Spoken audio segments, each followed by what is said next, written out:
Hello, welcome to another edition of Shoot the Defence. I'm your host, Stel, and my co-host, as ever, is Rodriguez. Rod, how you doing? Yeah, I'm good. It's a bit weird with the Premier League being back on, but with all that's going on. But yeah, it was weird. It was weird how that goal, how you can see it went in. But we'll talk about it later. But you could see it went in, and yeah, it's just we'll talk about it later. But yeah, it was good to have the Premier League back though. I thought you were about to say it's weird that we're doing this on video because the last time we did a video chat was during our quiz, wasn't it? Yeah, but when we started, we used to do it all the time on video. So Yeah, and then yeah. YouTube messed us up. But we're not going to go into that because YouTube aren't as relevant as our show is at the moment. So, yeah, we got a special guest on this edition of Shoot the Defence. He played between the sticks for the likes of Blackburn, Leeds United, Gillingham, Aberdeen, Cardiff. He's represented the Welsh national team and still to this day remains the only goalkeeper to be named Wales Young Player of the Year. Now, since his retirement, he's coached at Millwall, Gillingham and Arsenal before taking the hot seat at Thai club Air Force Central. It's Jason Brown. Jason, welcome to the show, mate. How you doing? Hey, good evening, guys. I'm very well, thank you. Did I do my Googles right? Yeah. Sometimes, in all honesty, you forget about that. It was obviously a great time for me and as a young player to receive the award of Welsh Young Player of the Year, and for that to still stand for no goalkeeper, then that's great. Obviously, Wayne's been playing for a long time, and he's doing really well for Wales. So, yeah, to still have that is a great honour. Great stuff. And tell me something. Were you born in Bromley or Southwark?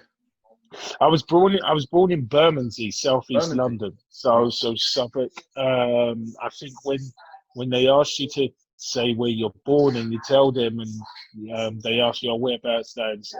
My thing was when I was a little kid, I always said, Suffolk Council. So I think they've just taken that and always held that and just put down Suffolk. So yeah, it was Bermondsey, southeast London. Yeah, because I think it's kind of poetic how, you say Southwark, the home of London Bridge, and you're now in San Francisco, which is the home of the Golden Gate Bridge, Yeah. So it's been a remarkable journey for you. But when we talk about the beginning, how you got into football, whatnot, correct me if I'm wrong, but did you start off at Charlton in their youth academy? Yep, that's correct. I started at Charlton in their youth academy. I done 2 years of my apprenticeship and a year pro. And then I left there and went to Gillingham. And the rest is history, as they say. So what was it that made you leave Charlton? Was it a lack of opportunities? Was it because I think Glenn Snowden was there at the time? Am I right? Yeah, that's correct. Yeah, Snods was there at the time. Charlton, they had 5 first-team goalkeepers. So they had Dean Kiley there at the time, Sasha Ilic, Mike Salmon, Andy Petson, and Simon Royce. So I was way down in the pecking order, and though I was in the squad once. There was for the first team, the opportunities were going to be very, very scarce. So I made a big call in leaving. I didn't have nothing. I left and I went on trial at Sheffield United. I went there for a week, played in a game against Wolves. Thought I'd done maybe enough to earn a contract there, but Neil Warnock said, unfortunately not. They wanted someone with a little bit more experience. Right. So I went from there. Well, as I was getting on the train to come back to London, I got a phone call from a Gillingham scout, and he said, they would like to have a look at me. And yeah, I went down as soon as I got back to London. I went in, trained with them for a week, played a game, and then against Cardiff actually, and then I was offered a 2-year deal. So you've gone from that trial at Sheffield United, which, as you've seen, they're a fantastic club. They're very well run, very big club as well. You got that rejection, and you headed down to Gillingham. At any point did you believe, I'm not suited for this? This isn't for me, or did you feel, well, you know what, I'm going to give it a shot at Gillingham, and I'll just work my way up from there? Yeah, for sure. I was just like, I knew that I was good enough. obviously being at Charlton with the likes of Dean Kiley, Dino, helped me so much, as well as the physio stroke goalkeeper coach, Mickey Coles, who was down there. They helped me so much, and Lee Smelt. And I felt that I was more than good enough. I felt that I was good enough at the time to possibly earn a contract at Charlton. But obviously, when you've got 5 first-team goalkeepers on the books, it's always going to be difficult. So, going to Sheffield United, I thought I'd done enough to earn a contract. But again, Neil Warnock at the time, they just felt they was looking for someone more experienced. And, you have to respect that. Jobs are on the line and they want to get somewhere. And I think they brought in Paddy Kenny after me. And obviously Paddy done really well for Neil Warnock. So, I had my career, and it was meant to be. And down to Gillingham, the opportunity was there. Vince Bartram, who was there at the time, was doing well, but I think maybe some appearances become a little bit incomplacent, and the opportunity was right for me. And then breaking in the team at the age of 19, which at that time was unheard of in the Championship, was a great accomplishment that I'm very proud of. Absolutely. And you're in that team with a club legend in Andy Hessenthaler, a name that kind of goes under the radar because he didn't play in the Premier League and, the bright lights and all that. But he was a pretty influential figure at the club, wasn't he? Yeah, Hesse was and is a Gillingham legend. He was there through the tough times, and he helped the club to get up to the Championship. And yeah, Hesse could run all day, could just run and run and run. He was very much one-footed, and obviously not the tallest, so that possibly didn't help in terms of his progression of possibly getting to the Premier League. But his influence as a player, he never gave in. He kept going, and that even showed in training when we play the young uns versus the old uns, and the young uns would be winning, and training, instead of being an hour and 15 minutes, would sometimes go to an hour and 45 minutes, 2 hours, because he didn't want to stop training until the old uns would win. So we had to let them win some games. Brilliant. Rod, you got any questions, mate? No, not yet, Kyle, mate. There you go. He's waiting for the the good stuff, the even better stuff, should I say? Right. So I believe at one point at Gillingham, your squad of strikers was heavily stacked. I mean, I think you had Aguiman, you had Ewan Roberts, you had Tommy Johnson, I think, Darius Henderson, even Sidibe. So how much of a difficult situation was it for the manager to have all these players in the squad at one time?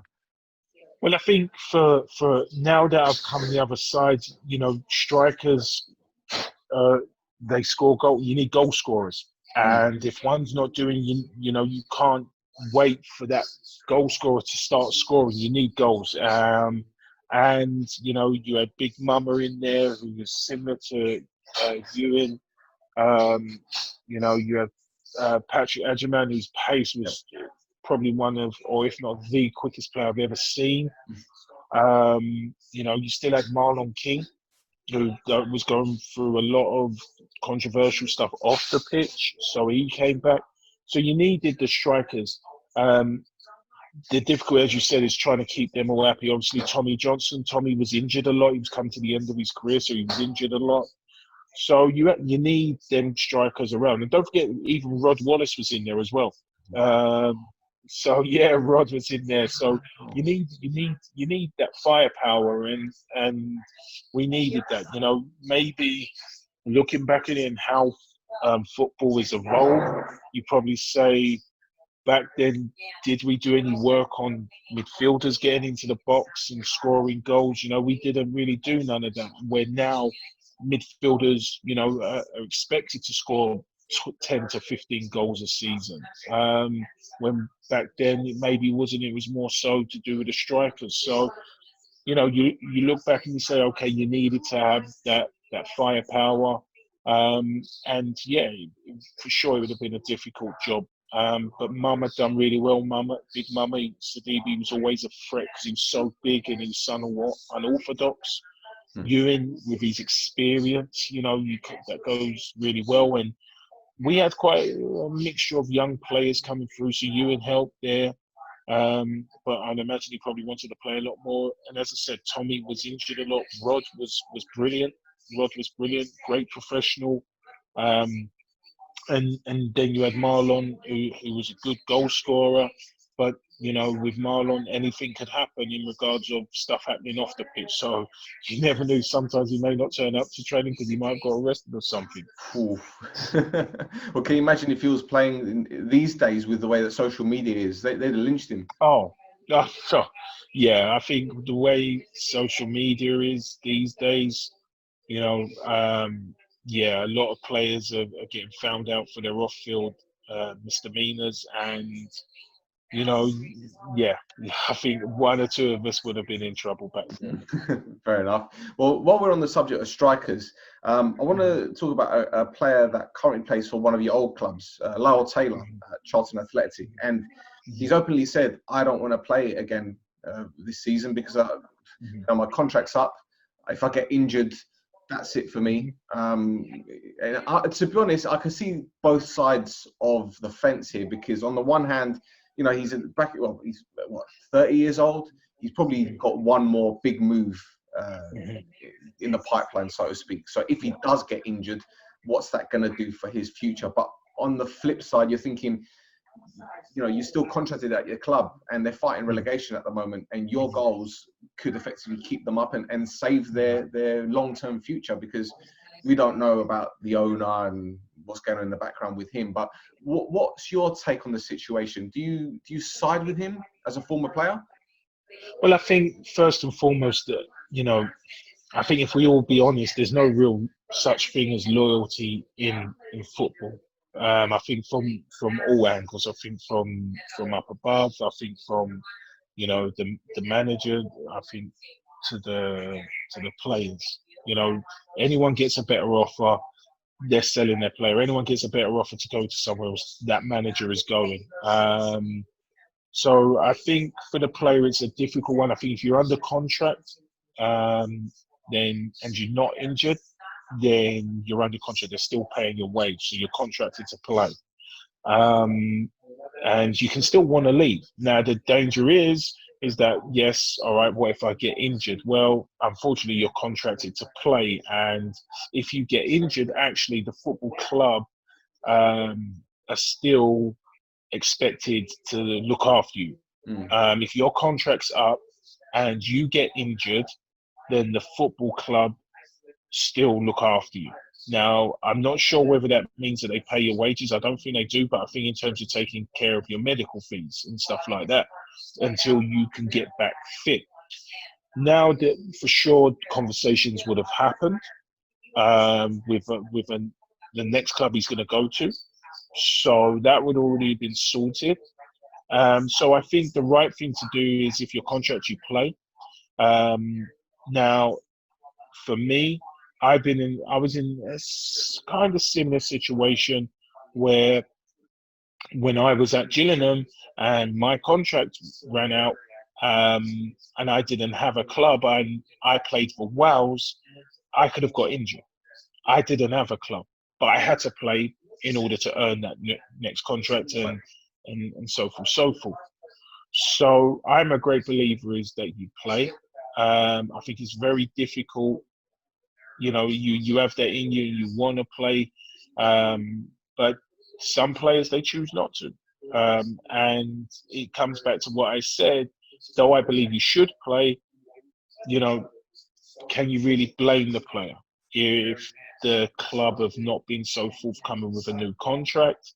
They're looking to see if they can get something better, because we're all humans, right? And that can hurt. And being a player, which I no longer am, I can actually say this, they're the most selfish people in the world. Athletes are. It's all about them. And that's probably the mindset that the player doesn't want to get injured, because he's looking at his new contract, and the new contract is probably a lot better than what he's on. Well, see, this is the thing I hear. Still, the problem you got is with the Charlton, upstairs, it's in disarray. How many times have they had different owners this year? Is it 3 or 4? So You can understand why he's doing it, but I agree with Jason. If you sign a contract, you prepare properly, you look after yourself, you play the game, you sign the contract. But when you've got disarray upstairs, it can sway a person's mind, especially when he's got a family to look after. So you've got to weigh up all them decisions. Yeah. And look, didn't Charlton, Lee Bowyer already walked out once, and then they brought him back in, and then there's links of Lee Bowyer going to Birmingham because there's unsettled. So yeah, I agree with Rodri that you look at it and you go, okay, what's this club about? And again, people looking after themselves, the owners, do I really want to spend that amount of money? I don't know if I really, and people have families and players, whether their wages are inflated rightly or wrongly, no one can make that call.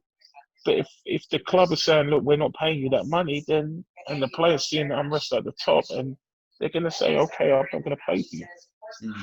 Fair enough. That's a good answer. That's a very good answer. Right. When I was at school, played for the school team a couple of times, and there was always talk about a certain footballer at a local school at Aylwood called Justin Cochrane, who I believe joined Gillingham at the time when you were there. He was a very, very good player, but he's now the England under-16 head coach, I believe, and I think he spent about 8 years at Tottenham in the academy development, and he's done a remarkable job there. So, can you see him coaching at an elite club one day? Well, I think this is the times we're in. I think the whole way the world is with the movement of the Black Lives Matter and certain situations is if the things continue going the way they do and everyone is looked upon as equals, then for sure he should make the grade. He should make the grade. There shouldn't be no questions about it. Why? Because he's done his dues, as you said. He's gone through the Tottenham Academy. I know Justin really well. When I was at Arsenal, we had a few games together. Well, he was manager of the under-18s and I was head of goalkeeping, so I'd see him quite a bit. And he was always listening, and he's done it. He's paid his dues, as well as many other black coaches or coaches with skin pigmentation. They've paid their dues and they deserve the opportunities. The difference, the only thing that can possibly stand in the way is the systematic racism that consists not just in football but in life. And until them things change, we're always going to be asking these questions. Do you ever see this happening? Where it should be, surely he should make the grade, which other managers have, right? There's other managers that have done it, Lee Bowyers that have done it, Frank Lampard's that have done it. We need to see them come through because that's that generation, and Justin is no different. You need to see the progression, and he should come through.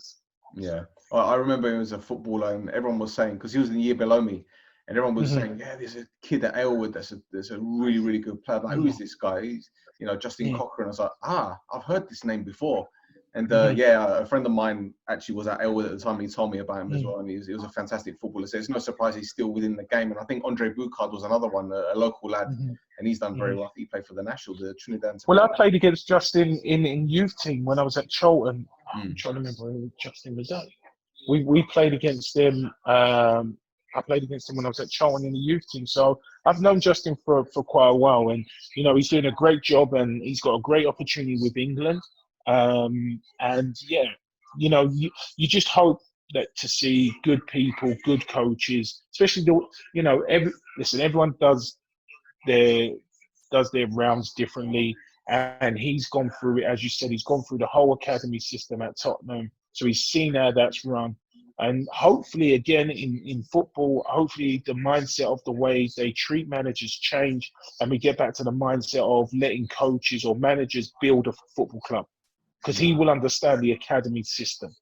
And Tottenham have a very good academy system, and he will know how to build and develop that academy system and make the club, and then obviously the manager level, and make the club where it should be. As well as obviously he's seen all the next young talent coming through at the international level that would then be able to bring these guys through and give young kids more opportunities. Absolutely. All right, well, let's fast forward to 2006, and you went to move to Blackburn Rovers to play under Mark Hughes. I think that the likes of Brad Friedel there, Guy, Morton Gamps, Pedersen, Benny McCarthy, and then obviously Matt Derbyshire. So was this the dream move that you always wanted?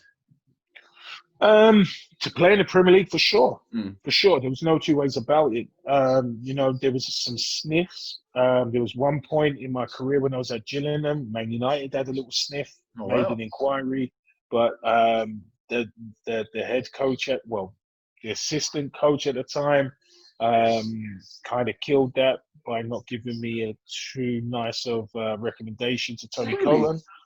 Yeah, which, I look back. Well, listen, it is what it is. People, you get some people like that in any aspect in life, don't you? You get the people who are going to hate. But listen, he was asked his opinion and he gave his opinion, so I can't knock him for that. Well, not too much anyway. Then there was some sniffs from Birmingham, and then that one broke down because I got injured. And at the time when I went to Blackburn, as I said, my contract just ran out with Gillingham. I tried to renegotiate really hard with Gillingham at the time. I think at the time I was earning like £1,700 a week, which is a lot of money. But, from what the money was involved in and where the club were, I felt that a pay rise of 20% was sufficient enough. I didn't want any more. I had my second child on the way. Mr. Scully said yes. He had my agent up in his office for 6 weeks, week after week, every Tuesday for 6 weeks. And then the last Tuesday, I was sitting downstairs expecting to go up and sign it, and they said, "Oh, no, the chairman has pulled it." The chairman's pulled it, and he wants you to take a 20% pay cut. Wow. So I was like, how have we gone from a 20% pay rise to now potentially a 40% pay cut? I'm like, that's crazy, right? And he said, yeah, he doesn't want to do it. So I was like, okay. So I didn't have nothing. And then I played for Wales against Trinidad and Tobago. My daughter was born in amongst that, so I had to quickly fly back, see my daughter for a couple of days, and then I had to fly back out and play the game. And then when they came back, Swansea showed an interest. Kenny Jackett was the manager at the time. This is when Swansea were just starting to build. Mm-hmm. And I went down and met Kenny Jackett and Hugh Jenkins, and they showed me all around Swansea and things like that. And I liked it at the time. Then I said, look, can I have 24 hours just to sleep on it? And they was a bit reluctant, but they said, okay. So I drove all the way back to London, woke up in the morning, and Kenny Jackett rang me about 7 a.m. in the morning, and he was like, are you coming down? Are you going to sign? So I said, yeah, I'm getting ready now. I'm going to come down to Swansea. He rang me again at 9 o'clock, and he said, are you definitely coming? I said, yes, I'm just about to get in the car. I just need to get my children dressed and stuff like that, and take them to my mum's. As I was just driving out of my gate, I got a phone call from Mark Hughes saying he wanted me to come to Blackburn. So I was like, okay. He said, look, I know Swansea. And this is when Craig Bellamy was going to Liverpool. So there was a lot of, I don't know if you kind of remember, but there was a lot of touring and going backwards and forwards. And he said, look, we want you to come to Blackburn. We know Swansea are in for you. We'll double whatever they're offering. So he said, look, I'll get the chairman to ring. So John Williams rang me and he said, look, can you come up Monday and sign the deal? So I said, okay. And then that was the hardest phone call I ever had to make, was to Kenny Jackett and tell him that I'm not coming. Because Kenny Jackett is a true gentleman. I would have loved to have worked with him. And every now and then I still send him texts at Christmas to wish him happy Christmas and things like that. And he said he knew Blackburn were going to come in for me. That's why he wanted me to get it done so quick. So yeah, it was in the circumstances. And then working with Sparky and that was amazing. And playing with some of the players too, unbelievable player, as well as playing against some of the best players in the world in the likes of Ronaldo. That's that summer story you got there, because a lot of people would love to play for Kenny Jackett. Okay, apart from Leon Knight, who's a friend of the circle, we're not going to go into that. But from what I've heard, Kenny Jackett is a very reputable person. He's got commands a lot of respect in the game. So yeah, and for him to want to sign you is a fantastic achievement. But then again, when Mark Hughes comes knocking, especially being a Welsh legend. And this is going to segue me into your relationship with Wales. How did you become a Welshman? so to So speak? my nan was Welsh, and when I was younger, you know, my nan, because I'm mixed race, my mum's white, and I used to go and see my nan, and she used to make a big fuss of me. She used to give me the biggest hugs and everything, and I could barely understand it because she was from Newport and it was really strong, her accent.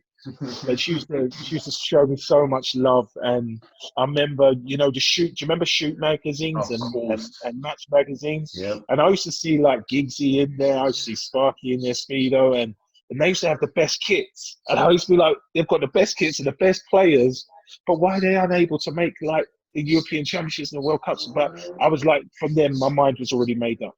And I was always, I'm going to play for Wales. I'm going to play for Wales. I was eligible, sorry, to play for Wales, Jamaica, or England. And you know, when you're at academy level, you have to fill in the forms of your nationalities, and Wales was the top.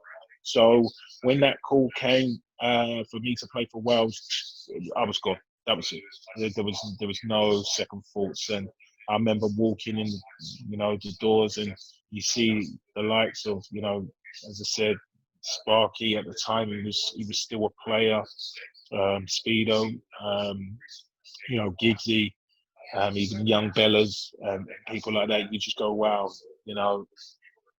uh, it was just unbelievable. And then to put on the top and play my first game was the best feeling ever. And I'm proud to have represented such a great nation, especially with the players that they've produced over the years.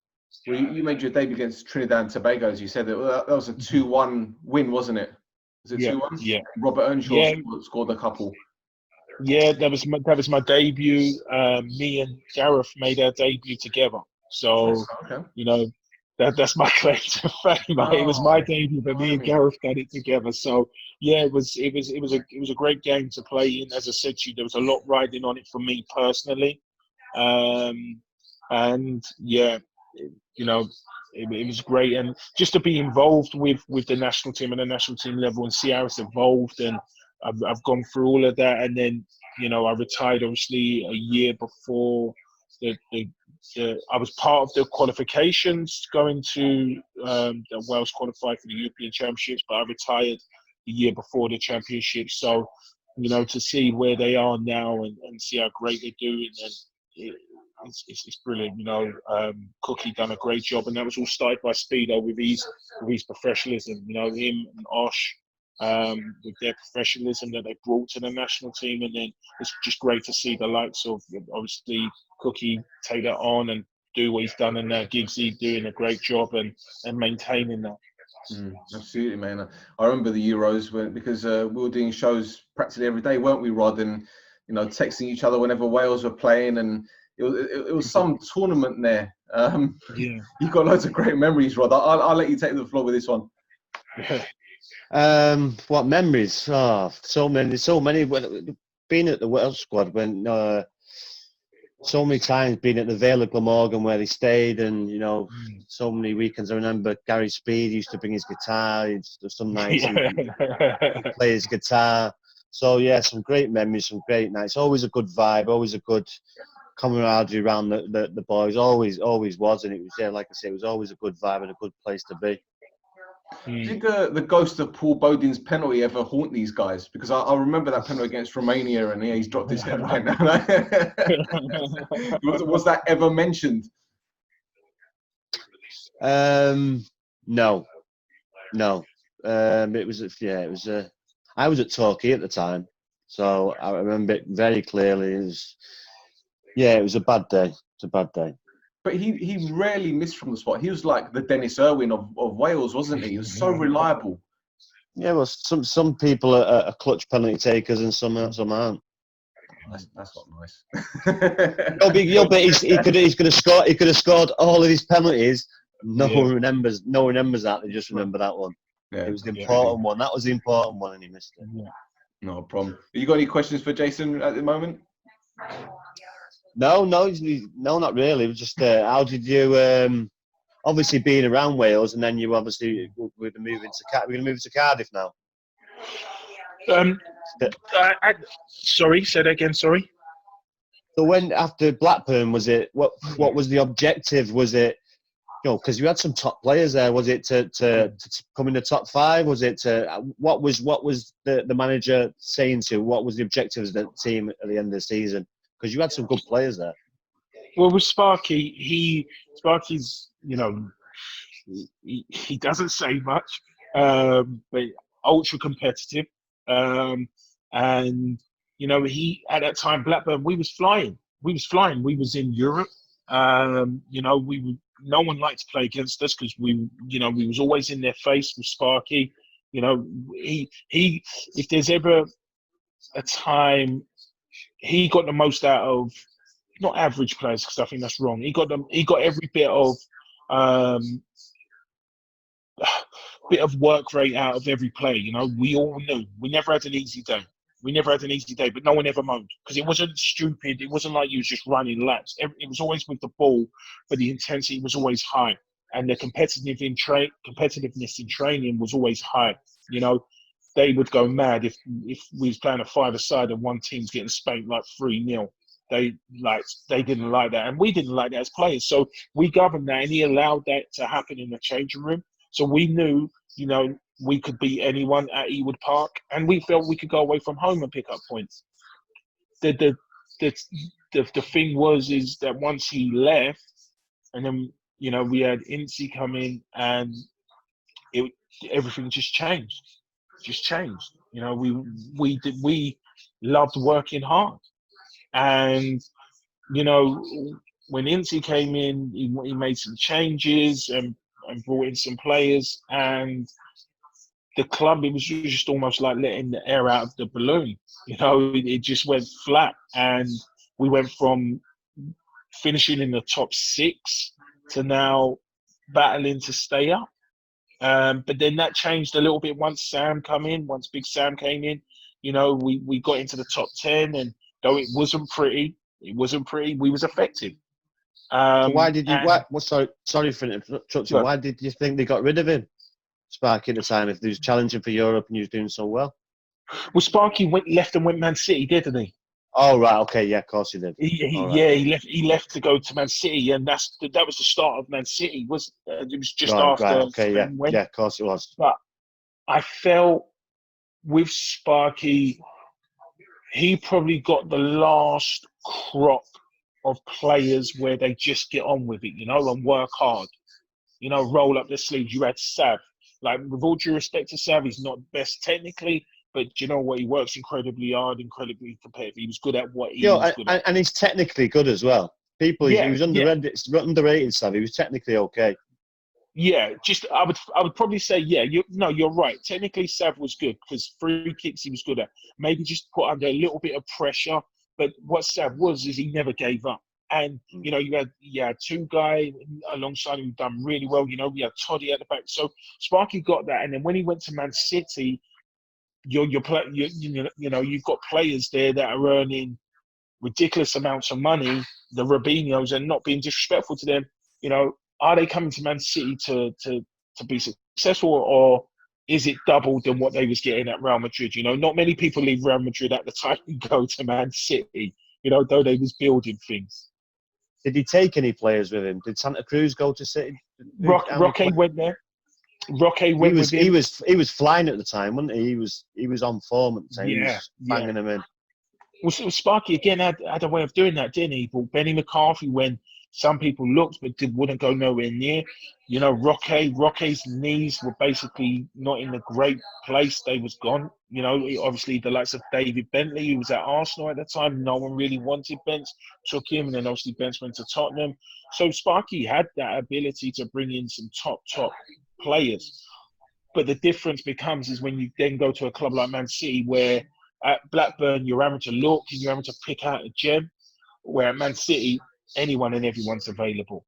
And that's the difficulty, is when you're bringing in these players, are they right for the football club? And then not only that, my experience of now being at Arsenal, when you go to a big club, is that there's so many people you've got to deal with. The recruitment have their own agenda. And I say agenda, it is agenda. They bring in the players they want to do. Like Arsenal, that was the case, and then you as a manager are wanting to bring in your players, and that's the constant battle. So how many of them players did Sparky bring in, and then how many of them players did the recruitment bring in? And that's the unfortunate thing. It was just sad to see it go the way it did, because him and his team, Eddie, obviously you know Eddie, Bo, you know, there was good people. Hitchy, there was good people. So when Ince come in, did you think it was lack of experience or just the players that he brought in just wasn't good enough? I think it was a bit of a lack of experience, and maybe a bit of both. I think it was a lack of experience because Ince, great guy, unbelievable player. You know, again, another player who's very underrated for his technical ability. And he showed us that in training. You know, he used to join in. But when he used to do the finishing at the end, right foot, left foot, volleys, hard volleys, it was like, wow, I didn't know you had that. You know, and I just felt the team, he maybe needed, he had Carl Robinson, who went to be manager at MK Dons, who done really well there. Yeah. He maybe could have dealt with, he brought in Archie Knox, Archie, though he was with Fergie, I just felt maybe wasn't the right blend for what we had. You know, you had Ince, he came in and he was laid back, but I think just maybe could have needed someone just alongside him who knew their way around the Premier League of the modern era a little bit more. Cool. Brilliant. Jason, you had a spell at Leeds, another big club. Yes. Casper Michael was there. Huh? Mm-hmm. Huge club. Yeah. So I thought Rod said something there. He was going to say something without his lips moving, but yeah. So Casper Schmeichel was there. Neil Collins, a fantastic central defender, he was there. What can you tell us about the club at the time? Because obviously they're riding high in the Championship at the moment. We know they got relegated from the Prem. It was been like 15 years since they've played in the top flight, and it was kind of like a transitional period while you were there. In fact, they were going through transition for a good few years. So what was the atmosphere like at the club? Because I believe Simon Grayson, a true Leeds man, was there at the time. Yeah, Simon Grayson was the manager. Leeds, a huge club. You know, when you drive, I remember when I first arrived at the training ground and I drove through the gates and I just realised, and I was like, wow. And I rang my agent then and I was like, wow, this is a big club. You know, I ain't even seen the stadium. Though I played at Ellen Road, but I didn't realise, you know, you just feel it straight away. This is a huge club. Simon Grayson was there and Simon was good. And Snods was obviously there. And yeah, Leeds, it's a weird one.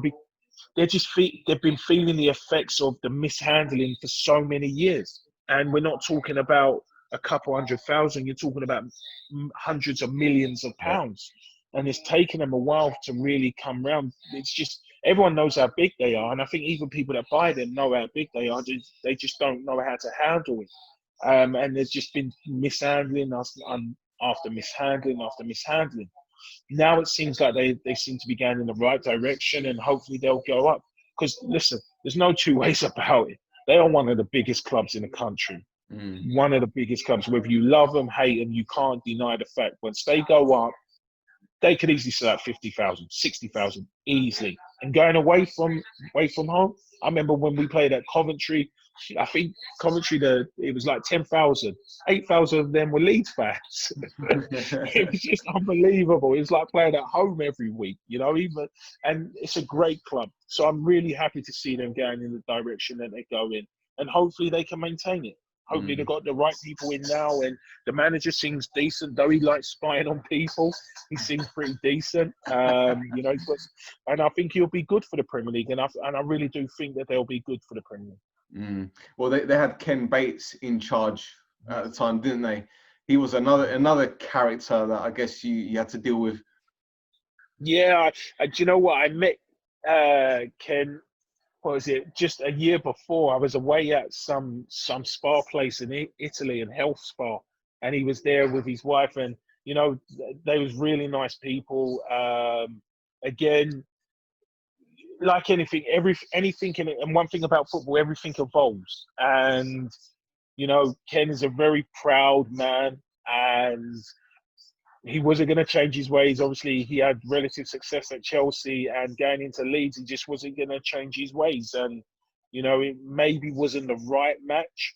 But again, and he probably didn't evolve with football and the way it's gone. And I've got a lot of respect for him because, as I said, I've met him a few times outside of football and got really well with him and his wife. But the most important thing, Leeds is going in the right direction. Oh, absolutely. And another club that you joined, Aberdeen, north of the border, a club steeped in history. We know about how well Sir Alex Ferguson did there. What do you make of your time there? Because I think Craig Brown was head coach, no? Yeah, Craig Brown was there. So I went there. I went to Aberdeen. As you said, the history at Aberdeen's immense. And for me, there should be no questions asked. They should be up there for sure. Scotland should have three. Well, Aberdeen is a big club. And my time at Aberdeen was interesting because I went there, and listen, anyone who's been in professional football, you just want the truth from the manager, right? You just want your manager to be honest with you. And he lied to me, and we had not an altercation, but we had some words, and that's one thing to not do to me when you're my manager. And I called him out on it, and I just couldn't work with someone like that. I just really couldn't work with someone like that. And my time there, I would have loved to have been there. I had my family up there. We was living up there. It was brilliant. So I made some really nice friends, and it's a great part of the country. Anyone should go up there, though it is a bit cold, but it's a lovely place. And I would have loved to have achieved things like that I see that they're achieving now.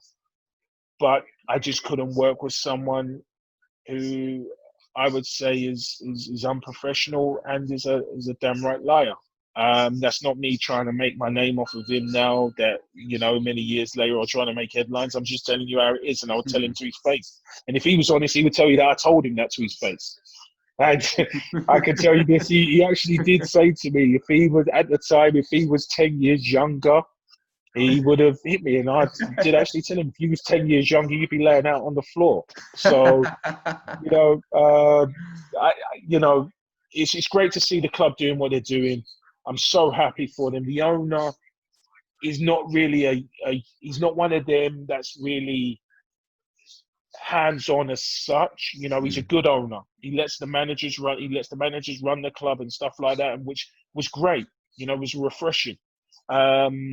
It's just, now that you see them going in the direction, I hope they get the success and they continue building and remain a force in Scotland. I really do. And yeah, that was my time at Aberdeen. And then I went to, obviously, Ipswich, met Nick McCarthy. What a great guy. Great guy. But then that's when it started dawning on me, okay, I'm getting a little bit older now. I need to start thinking about the next part of my life. Is when I decided to then start coming out with the full-time professional game. I had an offer from Portsmouth. I turned that down. I started doing my badges. I started doing my B license, goalkeeping, outfield, and then my A license. And I remember I was in the car on the way home with David Ginola. And me and David were in the car. We was driving back, and I got a phone call from Portsmouth, and I had an offer, and I thought, no, it's just not right. I need to start thinking about life after professional football, and that was going into part-time, semi-professional, which was professional because they were training 3 times, and doing my coaching and getting my experience. So that's what I've done. Well, it seems that you've played under a hell of a lot of experienced managers. Some you got on with, some you didn't. Yeah. But you've done your A license for outfield. I think you've done your B license for goalkeeping and outfield. Yeah. And then you mentioned your time at Arsenal, and I think Arsene Wenger basically headhunted you and wanted you to be the Arsenal ladies head coach, the goalkeeping coach, shall I say. In terms of... And the head of academy. He headhunted me for the head of the academy job. Oh head wow. of goalkeeping academy. But I was already doing it. I'm a great believer in, if you want to be successful in something, is you need to learn all aspects of it. Mm. So I had my own academy where I was coaching some kids with autism. I Okay. already done some work with less able kids in Grenada. I would, going to Arsenal doing the women was going to test me as a coach because, we listen, we've all been in a change room. You know how you may say stuff, so you have to be mindful of the people you're around. And then obviously, your training methods, do you have to tweak them? How do you tweak them? So doing that was great. And yeah, then I, at the time I was first team goalkeeper coach at Gillingham, but Mr. Scully didn't sort out my contracts. Then I got a Again. phone call from Arsenal's PA asking me to come and meet Arsene. And I went and met Arsene. We had a good 45-minute conversation, and yeah, the rest is history, as they say again. Mm. So, in terms of your own development, how do you think Arsenal helped you? Because obviously, your job is to develop players and Yeah. bring them through and build on that. So, in terms of your own personal development, how did it help you? Well, look, at first, Roger, you probably, when you go, if you've done coaching, when you retire as a player, it's you still think you're a player. Mm. Oh, flip.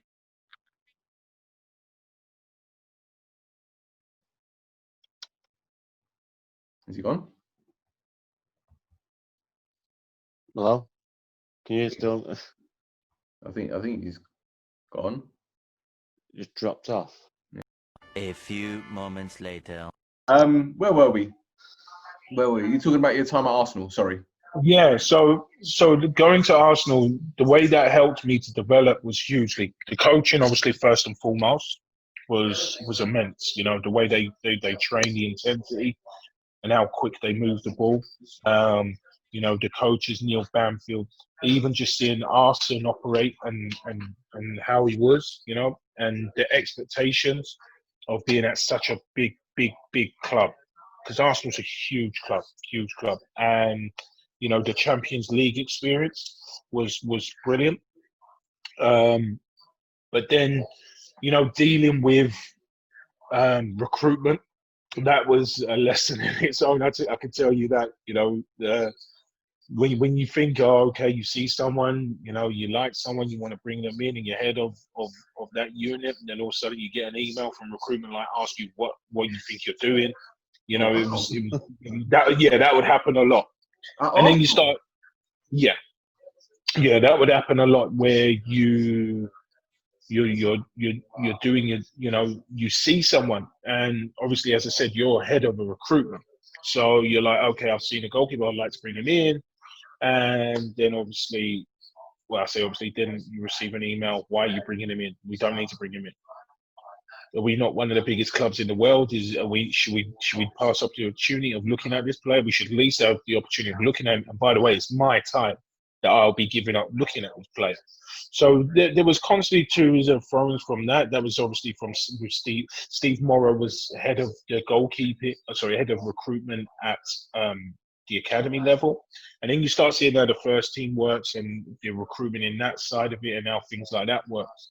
And it was really eye-opening and really, really interesting. I worked with the likes of Andries Jonkers, who was Van Gaal's right-hand man, literally everywhere he went, apart from Man United. So it was great working with Andries. Great guy, great insight into football. And obviously you work with the likes of Thierry Henry. Thierry, who was there, was brilliant. As well as other coaches, Steve Gattin, Cole Lerman, Kwame Ampadu, as well as the fitness guys and everyone else there. So even though Arsenal's, it is a massive club and they do things the right way, they've got great tradition. What is going on with the recruitment and what's fundamentally wrong with the players that they're bringing in? Well, I think a lot of people, as I said, the experience that I got is a lot of people have a lot to say. And though you may be, or as I said, I was head of goalkeeping. I'm trying to get the next one through for the first team. You know, and then you have the first team goalkeeper coach who at the time was oh bloody hell, I've even forgot his name. It was I forgot his name, but you're trying to get them through, and they're making it difficult. They're questioning why are you bringing this one in, because they have their own agenda of who they want to come through. Then you've got the recruitment who've got their agenda if they want to come through. And being new to it, I was a little naive to the fact. So that's where the competitive, you know, the ex-player comes out. Is like, wait, well, hold on, don't talk, you know, don't talk to me like that. And you're trying to say why. You're trying to justify everything you're doing, and you're realizing, okay, this is almost like a Game of Thrones here. Is that I have to try and stay alive, and then that's when it becomes: are you staying alive, or are you trying to do the best at your job? Because I'm trusting my opinion, I'm trusting my knowledge, but that could kill me at the end of the day. And that was a difficult one. That was incredibly difficult. And I can only see now, looking back, and I'm like, wow, you know, I see the way the club is and the battles that have been going on. And, you know, obviously Arsene was there, and we can't come away from the fact he'd done a great job. And as the years went on, they started taking more and more power away from Arsene. And as the years went on, I believe other people saw it as an opportunity to try and get their foot in, to try and validate their reasons for being at the club. But it was at detriment to the club. And so now it's a big problem. So in your opinion, with him losing the power, he should have gone. If he's losing that power and he's not in control, should he have gone then, or instead of staying on and then we see what happened? I think you look at Arsene now. I think he says he probably should have gone a little bit sooner. You know, he loved the club. You know, not many people, as we spoke about earlier, is about loyalty. He loved that club. He loved that club dearly. The people possibly around him, as I said, had their own agendas and trying to validate their reasons for being there. So with him losing that power, I think Einstein's a great thing. Looking back, he'd probably say himself, looking at it and seeing how people acted, he'd probably say he should have left earlier. I don't know. So you know, he kept. You know, I remember. Sorry to cut you. I remember Thierry telling me, you know, the restraints that he was working under. Like, Arsenal were in a real bad way. Arsenal were in a position where at one point they was 24, 48 hours without playing their players. Before I went there, you know, when Arsenal were going through that transformation, when they started selling off all their players, they was in a bad state. So when people want to say about Arsene Wenger, no, the restraints, and Tottenham have seen now, it's not easy what he done to maintain them in the Champions League. And you have to regard, not winning anything is not successful. Don't get me wrong, but when you don't have the finances to go out and buy players and build up the squad, but you're still maintaining Champions League and earning the club a lot of revenue through that, I think that's quite good success. I think the problem is Arsene Wenger. The success he had, he set such a high bar that's the bar the fans wanted to expected, and it just obviously it wasn't feasible. It wasn't possible because of the things that it was dealing with, and the players that were coming and going, and whatever was happening behind the scenes. So he was getting Arsenal in the Champions League with Squillaci at the back, for crying out loud, and Bentner. No disrespect, but these aren't players that are going to get you in the Champions League. And he was getting them, you know, every season. Was it 10, 15, 20 years consecutive seasons? He got them in the Champions League. Can you imagine had they not got in the Champions League during that time, like when you were there, Jason? Can you imagine what would have happened? Well, the time when I was there, you know, Arsenal was coming to the end of his tenure, but when you look back at them years and you say, and you know the ins and outs, and when a club like Arsenal was in bad financial, and if they didn't get into that Champions League, you know, they could have been the next Leeds. That's the reality of the situation, because it just wouldn't have been able to be sustainable.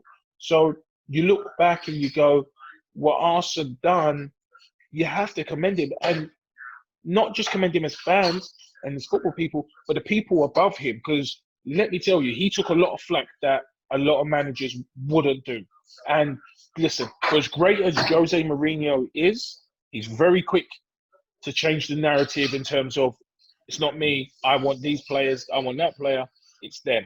And Arsene never done that once. And he could. And knowing what I know and speaking, he could have easily buried people upstairs easily. So Peter Hill-Wood was the chairman at the time, no? That was after he left. That was after That's he when left. it started. Yeah. Oh, wow, 2013 ways roughly. So Okay. when Kazidis and them started coming in, that's when things started. Right. To change. Yeah, because look, I've had this discussion with a few Arsenal friends of mine, and they've always told me that Arsene Wenger was effectively the bulletproof vest for Gazidis. Every time there was an issue, it would always be on Arsene Wenger, and they'd say it's because Wenger loved the club. He would take the flak, but it damaged his I wouldn't say his lineage or the achievements. I think it damaged his reputation a little bit, because had he been backed financially in the transfer market like Sir Alex was, like Mourinho was, Arsenal would have won a Champions League, no shadow of a doubt. Well, they couldn't back him. That was the thing. They didn't have the money to back him. That's the reality, because they was built in the Emirates. There you go. So they couldn't back him. Had he had the funding like Harry done before, had he had the funding like he done before, for sure. Because look at the players. Look at how many players went through Arsenal. All right, they went through Arsenal onto bigger clubs, but they, Thierry, Patrick, Emmanuel, Eduardo. The list goes on of players that have gone through, that Arsene brought through from nowhere, where people don't really heard of them. They came to Arsenal, done great, and then went on. So he has that history. Now the difficulty is that football, what's news today will not be news tomorrow. So you're right in what you're saying. There's going to be a lot of the younger generation that are going to remember Arsene for the get out time to go Arsene. But they're not going to remember for the great years that he brought, and still stands today as the Invincibles. And also, not everyone deals with facts. So as much as you want to throw statistics at, what's the facts? What's the context of them statistics? Because the statistics you're throwing out and then you put the facts together, you actually go, he's done an unbelievable job with with the restraints. And now, as I said to you, you look at Tottenham. Tottenham are now suffering it from building a new stadium. Pochettino's a great manager, but the restraints is too much. Now, whether the money comes out of nowhere, whether Tottenham go, do you know what, we can't do that. We can't try and do what Arsenal done. We're going to have to get investment from somewhere else. And they're talking about selling off the naming rights of the stadium and stuff like that to try and generate more income from Mourinho. See, the thing Mr. Stel, when we're saying they've got no money, these teams are owned by billionaires. I'm pretty sure Arsenal's chairman has just had a brand new stadium built, and that was overspent in LA. Pretty sure it's LA Rams. So these teams are getting rinsed for other things. They're not getting put back into the club. Yeah, and that's why they say never buy a football club, right? Is because there's so many expenditures, there's so many other things, and you look at now. I think the embarrassment is that as much money as these clubs are generating from the TV rights, they had to furlough so many staff. Now, if you look at the amount of money that the Premier League generates, we're talking billions now, not millions no more, billions of pounds a year, and the football club gets a minimum of £200 million a year to stay in the Premier League, you're going to say, okay, well, there should be. Obviously, wages have fluctuated, which is natural, it goes up, but there still should be enough money. But it showed that now, and that's why the strain of, as glad as we are as the Premier League is back, the pressure is on to be back. Because the TV people said, we're not going to give you that money because you're not providing entertainment, so why are we going to pay you? So Arsene done a great job. For me, it was a huge learning curve of how a football club runs. And it was also scary sometimes on how such a big club can be run. Jason, I don't want to put you on the spot with this question, so you don't have to answer it if you don't want to, but we briefly spoke about social media earlier, and we spoke about Arsene Wenger's legacy and his reputation. How much do you think it hurt him when a certain fan channel had this agenda, or certain people within this fan channel had this agenda to get this manager out of the club? Do you think it really hurt him, or do you think he thought, well, you know, it doesn't really matter because I've done enough for this club. These guys, they're really... No. He's not that way. You know, I didn't know Arsene like deep, but I knew of the man. You only have to see the way, you know, he never left the training ground. He was always there. He loved that club. When they lost, he hurt. He hurt massively. You know, Arsene is a true gentleman. And for a true gentleman to sometimes not want to say hello to anyone or good morning, it hurt him. So it would have hurt him for sure. For sure. And he still loves that football club. And I would say to anyone, okay, I understand where you're coming from. Don't get caught up in this microwave success. Don't get caught up in this. You know, you've got to look at the facts. And if you're a true football fan and you know your football stuff, you go, okay, do you know what? He's done a great job for this football club and should be remembered in the right way. But of course, there's some things that are just never going to come out and see the light of day. And you have to commend him because he could easily just throw people under the bus left, right, centre. And I'm telling you, he could throw a lot of people under the bus, but he's choosing not to. So you have to give the guy pure respect, because there's some managers, as I said, and we've spoken about on here already, that wouldn't do that. They always, and rightfully so, they tell you the truth and they throw people under the bus, but his integrity is totally intact, and what a great guy. Well, I'll tell you what, and I say this quite a bit, and a lot of Arsenal fans disagree with me, but this is just my honest opinion. Arsenal winning the championship, or should I say winning the double in 97-98, was far more of a greater achievement than the Invincibles season. And I'll tell you for why. That was Wenger's first full season at the club. You had Man United, dominating the Premier League. Okay, Blackburn won the title prior to that, but, you know, United were the team to beat. And not only did Arsene Wenger only have half a season at Arsenal, he used the resources that he had to his that were available, should I say. And only brought in a few players like your Overmars, Petit, Anelka that summer, and Vieira had joined the season before. But the way that he molded that team, and they were a powerhouse, mate. They were a juggernaut in 97-98. They were unbelievable. They were, and he done great. And that's a good argument to have. But you can't look past going a whole season unbeaten in the Premier League. If that will happen again, I don't know when. I know Liverpool have come close, but that's some achievement. But then to break Alex Ferguson, arguably one of the greatest of all time. No two ways about it. Whether you love him, hate him, or whatever, he was great. And yeah, you're right in saying that, breaking that stranglehold he had over the Premier League, because he losing the Premier League, he always came back stronger. He always came back stronger. And, you know, for Arsene to do that was a great achievement. But, you know, I think what Arsene done for Arsenal, you know, I think there'll be plenty of people that would, when they reflect back now, not just players, I'm talking about people who sit behind desks, will be saying, you know what, we owe him a lot of, Absolutely. Well, look, I've got one more question relating to Arsene Wenger. What do you think kind of hurt him more? The fact that they didn't win, or should I say, they didn't retain the league title, or not winning a European trophy? Because he got to two finals. He got to the UEFA Cup final, losing on penalties to Galatasaray, and obviously they lost to Barcelona in the Champions League, but they never retained the Premier League title. So which one of the two do you think hurt him more, so to speak?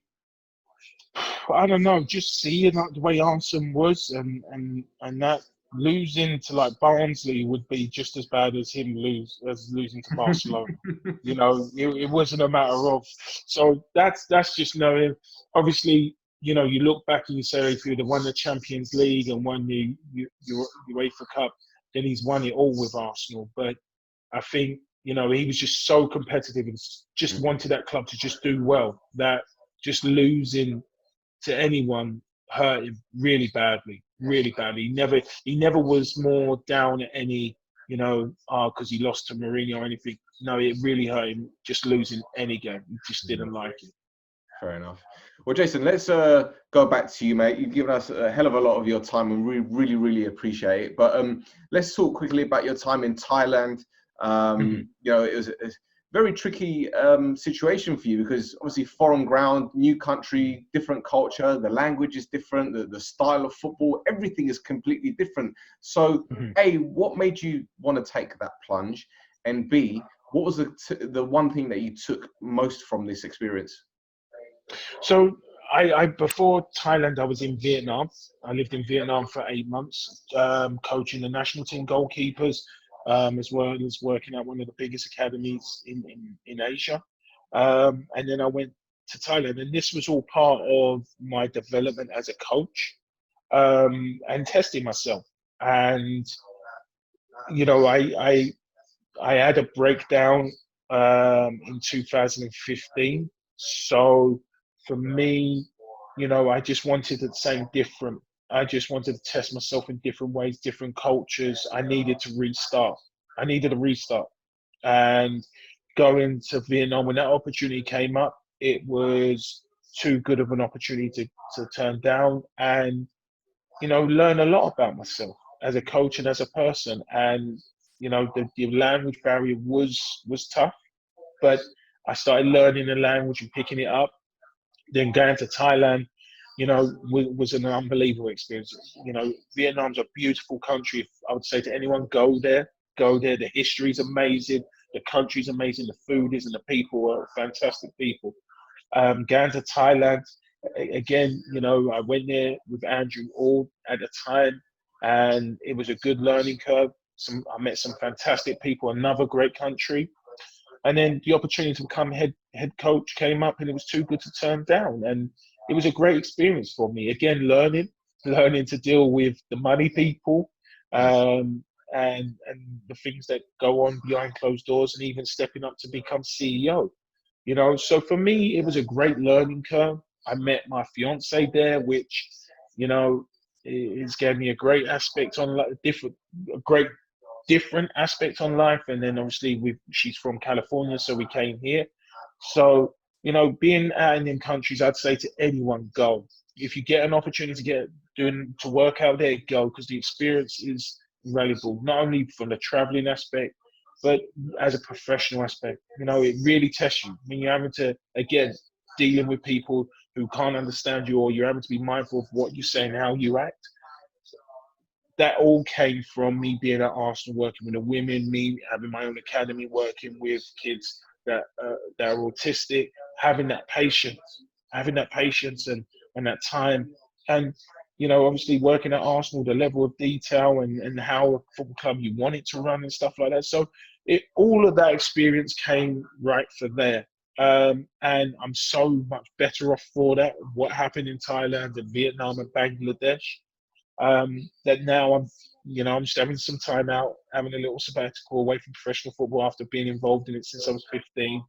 And, just back to grassroots. I enjoy doing charitable work. I enjoy trying to give something back, because I worked hard to get to where I got to as a player, but I was also lucky. And you know what? There's some kids out there that could do with that little bit of arm around them and that patience and that help.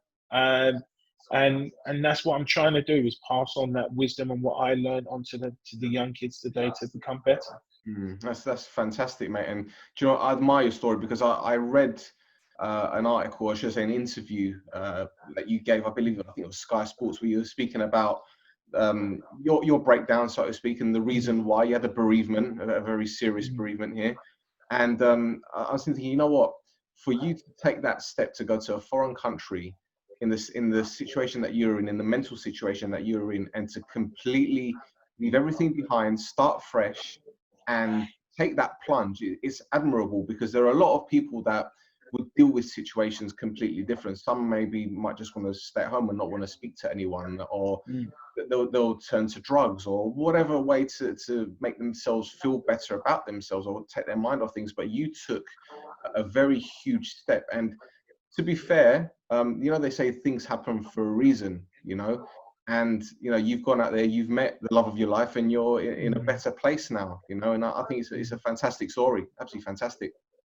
No, I appreciate that. It was tough, and I remember making that decision. And yeah, it was for the benefit of me, for the benefit of my children as well, because I wasn't in a good place. I wasn't in a good place, and I can't honestly say that I would be speaking to you today if I didn't go, because my depression was so deep that taking my own life became a rational thought. It was where it went from a scary thought, oh no, I'd never do that, and to each day that went by, it was like, okay, yeah, do you know what? I have a legacy. My children have a legacy. Their children can see that I've served my time here. You know, I'm just in so much pain, and I just maybe the best thing is for me to go, and that's how it was. And yeah, everything happens for a reason. You know, I didn't think that I would meet anyone again in regards of someone who gets me and I get them, and is such a great person and holds themselves with so much respect and teaches me stuff about life. I think that's very important when you have your partner, is that you learn off each other, and you grow together, and yeah, everything happens for a reason, as you said. And you know, here I am, and you know, though I miss my children, I miss my mum immensely. You know, I have an opportunity to be with someone, and an extended family for my children, and you know, working out here and giving something back to the young kids and giving them that experience from the European perspective. You know, I know how much they value that, and I love that. I love that. I love coaching. I love helping people. You know, I'm even looking at, well, I'm going to be doing as long as it goes ahead, the San Francisco Marathon to help feed kids that are homeless. You know, that's where I want to try and use what little platform I have, is to try and bring awareness to that. And you know, we should give something back. You know, our football players pay too much money. Yes, and the reason I say yes is because no one's worth getting £500,000 a week. Or everyone on the earth is worth £500,000 a week, whichever way you want to look at it. But that's not a football player's fault. If someone offers anyone that money, no one's going to turn it down. But as football players or as athletes, we're very lucky. We live a dream. You know, something we dream about. There's millions of people in the world that would love to be athletes, millions. But we're fortunate enough to do that. And yes, our talent is good enough. And yes, we worked hard, but there's that element of luck. So it's rightfully so that we should give something back. We should give something back without worrying, without giving something back where we're going to save tax. You know, we should generally give something back from the kindness of our heart to try and help better the next generations coming through. So is Marcus Rashford going to get a knighthood then? Should he accept it? But you know, I think it's very embarrassing for the government for an overpaid, irresponsible footballer, as they like to portray football players of recent, to have to tell them how to do their jobs. Where's that 120 million come from, by the way? That is just absolutely, like, how much money is our government sitting on? More than we know, mate. More than we know. You know, no kid should starve. No kid should starve. I'm sorry, I can't accept that. No kid should starve. And I know people come from different backgrounds, whether that's alcohol abuse, drug abuse. Everyone has a story. And you know what? As human beings, you know, no one should starve. There's enough money in the world to feed people. And I know there's not all good people in the world. I know that. I'm fully aware of that. I'm not stupid enough. But do you know what? As the government, they could do a lot more, and they've shown that they can do it. It just shouldn't take, as I said, in the government's perception of a footballer who is, not saying Marcus Rashford is, but they like the way they like to just stereotype football players as overpaid, irresponsible, and arrogant, to have to tell them to do their job. Well, the thing is, I've heard a few, or should I say, I've seen on social media some people saying, well, you know, if you can't afford to have kids, then don't have them. And my response to that is, well, it's not the kids' choice to be born or to be created. So why are you penalizing them for something that isn't even their decision or their choice? And unfortunately, the UK, the societal problems are growing by the day. It's absolutely shambolic. It really is. I just can't believe that we are living, in 2020. It's the old cliche. It's 2020, and we're having these discussions in 2020. Well, there's so many discussions that we can have about the times that we're in. You know, capitalism is playing right through many countries, and maybe it's coming to an end. You know, there's that same old saying: the rich will always stay rich, and the poor will always stay poor. You know, kids, as you rightfully said, they don't ask to be born in the world. You know, it's like saying if a kid has been abused, why have kids? That's just a stupid comment. The kid didn't ask to be born, and the kid didn't ask to be abused. I think as a society, just humanity. It's just humanity, isn't it? Like, whenever I see someone, today it's boiling hot here. It's about 35 degrees. I got stuck at some guy. I don't know his troubles, and I'm sure he has a deep story. But to just one day you end up giving him $5 so you can go and buy some water or something. He may go and buy drugs. I don't know. But you know what? I'm trying. The intention's pure. It's like, why can't we do that? I'm not, and I don't have loads of money. But my thing is that, what? If someone's in more need than I am, then it doesn't hurt to just go, here you are. And then when the government, who says, oh, we can't do this, and they're talking about the NHS is under so much stress and blah, blah, and I know the NHS is under stress, but their funds are clearly there. Stop holding the money. You're just saying you're going to feed kids, donate 120 million, which is rightfully so. So that means that there's money there. So don't tell me there's no money for the NHS, because do you know what? One thing coming to America, you have to make a decision whether you want to live or eat. It's as simple as that. If you're ill, do you go to hospital and pay a bill knowing that you possibly can't eat, or do you eat and hopefully you don't get too ill? That's the scary thing. Yeah, exactly. And I think a lot of people abuse the NHS, to be fair. Sure. But what can you do? There are people out there that only care about themselves, and there's good and bad in everything, right? Of course. There's good and bad in everything. And that's the juggling act. That's the difficulty of this all. But my thing is that the NHS is something we should be proud of, and as I said, coming to live in America and you go, wow, you guys have to pay for everything. You look at the bills and stuff like that. You're like, wow, back in England, you can just do this for nothing. And it's been there, and, we should be very proud of it. And by all means necessary, stopping the government from dismantling it. Because it's only going to make the rich richer. Oh, the old adage again. Right. Well, Jason, mate, thank you so much for your time. Rod, you got any more questions? No, nothing, mate. No, you've cleared everything. How many pairs of shoes have you got back there, by the way?